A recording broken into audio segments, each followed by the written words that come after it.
I am the most evil grand traitor in history, freely controlling the empire's politics. But even with all my power, there's one thing I can't achieve: an unfulfilled wish. To chase that obsession, I've decided to activate the reincarnation ritual and be reborn. Even if the success rate is only 1%, nothing will change my mind. What's the point of money, power, and martial arts skills? In the end, I still can't escape the fate of losing my true identity. I still remember when I was 12, tricked by a heartless slave trader. He ruthlessly stripped me of who I was and sold me into the palace. Since then, in my desperate quest to recover myself, I saw countless doctors and focused on perfecting my martial arts. I became the strongest fighter in the palace and even controlled the emperor. But no matter how powerful I became, I could never become the person I truly wanted to be again. So, I've prepared for reincarnation.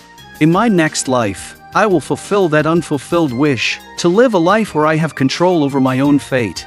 Otherwise, the regrets of this life will haunt me forever. Just then, the emperor came running to me, crying, "Grandfather Li, is your unfulfilled wish really that important? If you stop the ritual, I'll grant any wish you have." I refused without hesitation, even ordering my men to force her back to the palace. Maybe because I've seen her grow up, I've always considered her like my little sister. Her offer did make me hesitate for a moment, but I know, as a man, the greatest pain is being unable to fulfill that unfulfilled wish. It's better to die than live like this. So, I commanded the mage to continue the spell. The reincarnation ritual began, and a blinding light shot out from my body. When I opened my eyes again, I found a strange old man sitting next to me. Seeing this, I instinctively tensed up. This man was none other than Wang San, one who had stripped me of my masculinity in my previous life. I was utterly confused. Wasn't he supposed to have been killed by mountain bandits? Why is he here? Could it be that I didn't reincarnate, but was simply reborn? I quickly glanced down to check. Thankfully, everything seemed fine. The old man looked at my sudden movement with confusion. "Kid, do you feel unwell?" he asked. I frowned for a second, then gave him a knowing smile. "Uncle, thank you for saving me, but my wrist hurts a bit. Could you take me to a nearby clinic?" The old man, feigning concern, helped me up and said he had plenty of herbs at home. I snorted coldly and suddenly snapped one of his fingers. "What's this? Planning to kidnap me and strip me of my dignity as a man again?" The old man's eyes widened in shock. You, how did you know?" Before he could finish, I swiftly broke his arm. In my previous life, I was the top expert in the palace. Though I had lost my inner strength, I still remembered all my martial arts techniques. I gripped his throat tightly and said with a harsh voice, "I searched for you in the palace for so long. Do you know how regretful I was when I heard you were killed by bandits? It was you damn slave trader, who made me a eunuch for the rest of my life." Without hesitation, I twisted his neck and spat on his face.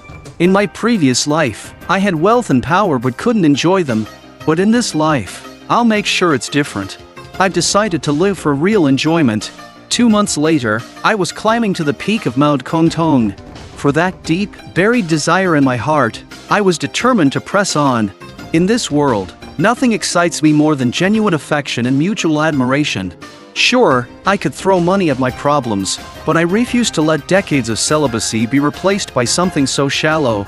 I need to fall in love with a peerless beauty, to experience that sweet, heart and soul connection. That's the true pleasure I seek.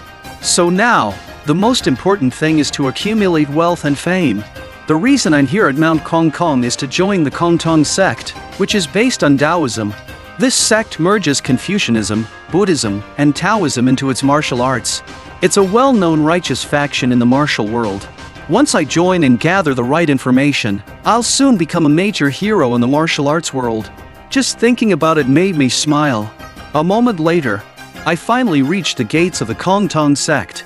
I respectfully bowed and said, "I am Li Zhexiu. Is anyone here?"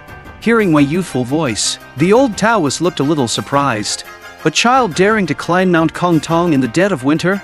No one responded, so I called out louder. "The bandits took my parents from me. I just want to get stronger and avenge them. Please, take me as your disciple." The next second, the old Taoist appeared out of nowhere. A little kid, alone on Mount Kong Tong, aren't you afraid of dying? I answered firmly, none of that matters, compared to joining the Kong Tong sect. It's nothing. The old Taoist fell silent for a few seconds, then asked me to extend my arm. He checked my pulse, and immediately recognized that I had used a breathing technique to ascend the mountain, a method based on energy cultivation. Since you've mastered this technique, you must have some martial arts background. Did your parents teach you this? I nodded slightly, keeping my expression neutral, just a way to boost my energy. The old Taoist then introduced himself. I am Kuan Yin, the head of the Kong Tong sect. Normally, joining our sect requires passing a series of tests, but seeing your talent, I'll make an exception and take you as a disciple. On the surface, I acted thrilled, but inside, I was smug. How could a sect as falling apart as Kong Tong sect possibly reject a new disciple? While thinking about this, I casually did a few pelvic exercises to enjoy true pleasure in the future. I had to start building my strength now. However, when I stepped inside the gates of the Kong Tong sect, the sight in front of me left me stunned. Kong Tong sect had suffered greatly during the battle between the righteous and demonic forces 50 years ago, but even now, they didn't even have a decent building. It was really too much. Just then, the sect leader spoke again, saying he would introduce me to a senior brother. I already knew who this senior brother was, Liu Chenwei, who would later be called the Sword Saint. This was the perfect time to establish a relationship with him, before he rose to prominence. Suddenly, a fierce snowstorm came at me. Then, a graceful figure appeared right before my eyes. Hello, junior brother, I'm Liu Chenwei. I froze for a moment. This guy, how could he be this handsome? He looked nothing like the picture I'd seen before. It was no wonder so many women fought over him. It was definitely true.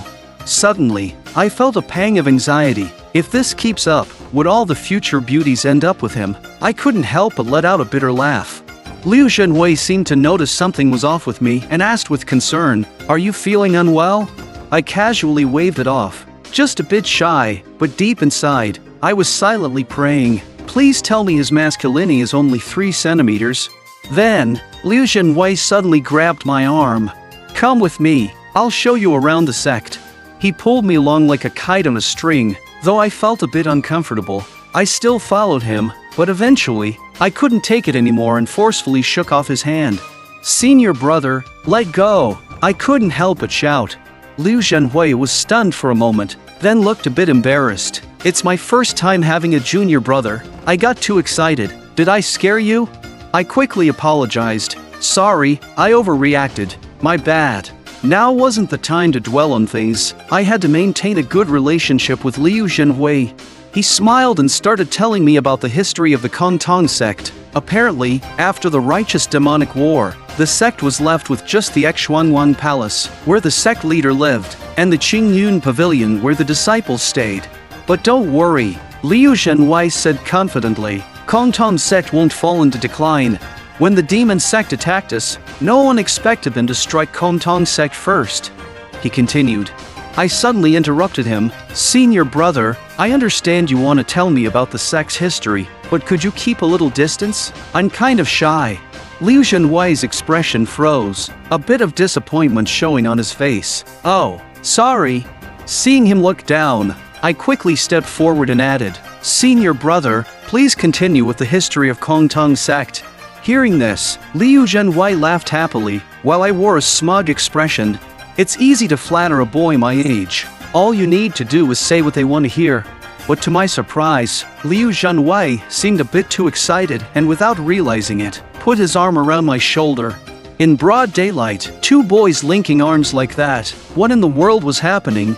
At the same time, the sect leader watched as the snow gradually faded away, and couldn't help but sigh. Looks like the winter on Mount Kong Tong is finally coming to an end. He recalled that 10 years ago, around this time, he had found the orphan Liu Chenwei. After discovering that he was a martial arts genius, he had devoted himself to nurturing him, hoping that Liu Chenwei would help restore the glory of Kong Tong sect. Zhexiu's arrival was perfect. It would allow Liu Chenwei to interact with a man of similar age and, in turn, learn how to hide his true gender, so no one would discover that he was a girl disguised as a boy. Back in my room, I lay in bed but couldn't sleep. Today was the first day I joined Kong Tong's sect, such a significant day. But it had all been ruined by Liu Zhenwei. After all, he was Kong Tong sect's peerless genius, in my previous life. His admirers had even caused quite a stir in the martial world. What baffled me, though, was why someone as capable, virtuous, and good-looking as him didn't even look at women. People said he was obsessed with martial arts, but today, I finally understood. He was a full-fledged gay. It made me think back to my life in the palace, where I had seen eunuchs who lacked any masculinity, yet still tried to pave new paths to satisfy their desires, but I wasn't gay. I couldn't let Liu Zhenhui get any inappropriate ideas about me. Looking at my spiritless masculinity, I thought about a different kind of training. Now that it was late and quiet, it was the perfect time to start my hand exercises.